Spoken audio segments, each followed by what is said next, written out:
And we start off with the middle distance race, as always, the 1500. Collegiate record held by Jenny Behringer, now Simpson, the only collegian to ever break 4 minutes at this level. Meet record, Sinclair Johnson, and there is Maggie Congdon of Northern Arizona. She will be in the 9th slot of these 12 finalists. And she is 9th on the collegiate all-time list. She was also 9th in this event last year. I talked with her head coach, Mike Smith, just over in the team area a little bit ago.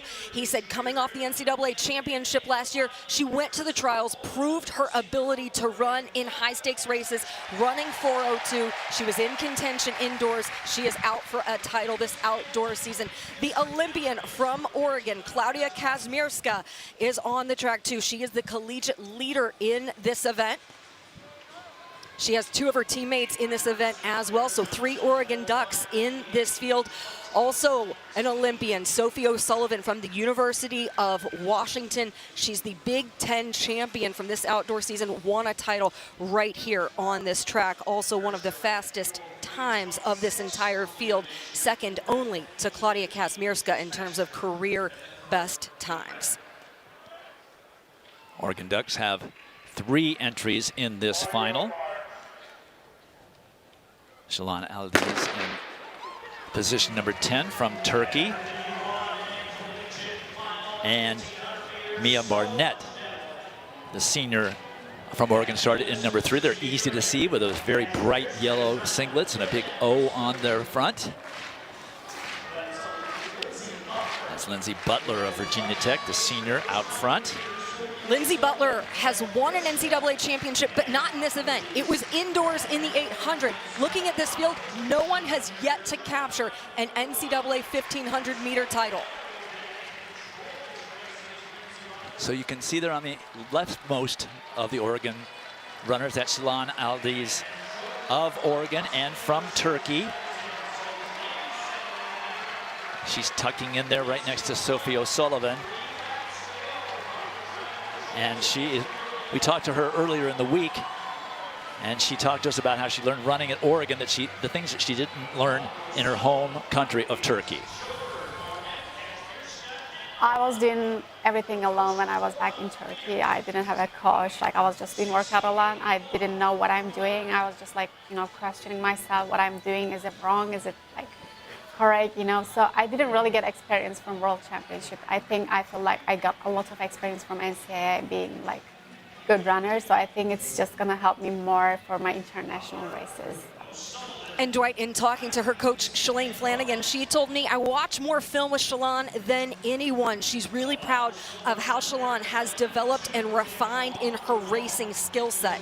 One of the things she has been coaching her up to do is really stay collected and calm in race scenarios. She's doing an excellent job of that, and you can see Maggie Congdon is creeping there up into threatening position at this point.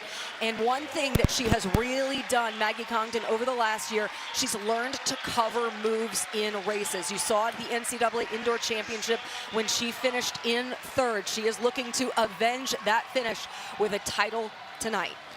They were out in 67.5 for the first 400. And this is a little bit slower the second time around. That's why this field is pretty well bunched up. That was a 70-second tour. And there's Claudia Kazmierska well out into lane 2, trying to have running room when this field bunches up like it has. 2 University of Washington athletes in this field. It's currently O'Sullivan up front. And Dwight, we didn't see her during the indoor season because she took the winter quarter to go back home to Australia and train after the cross-country season as she begins this big ramp up through the outdoor season with World Championship aspirations on the horizon. But first and foremost, it's the NCAA Championships and representing Washington. O'Sullivan has definitely picked up the pace here, coming down the finishing stretch for the penultimate time. That's Vera Schaubert on the outside there in lane 2, tucking back in right behind Maggie Congdon. They're on the bell lap. Just like in her semifinal, Sophie O'Sullivan continuing to lead. Nobody trying to pass her so far. You can see Claudia Kazmierska is trying to make a move down the back stretch. That was a 64-second 400. And Kazmierska and Aldiz are in pursuit, trying to get into position. You can see Sophie O'Sullivan has already started her full sprint. Congdon in a great position where she is right now, but there's a little gap developing there, just like yesterday, on Thursday. Margot Appleton of Virginia coming up really strong on the outside, but Sophie O'Sullivan is into a full sprint. Great separation there. I'm not sure there's enough real estate for anybody to catch her.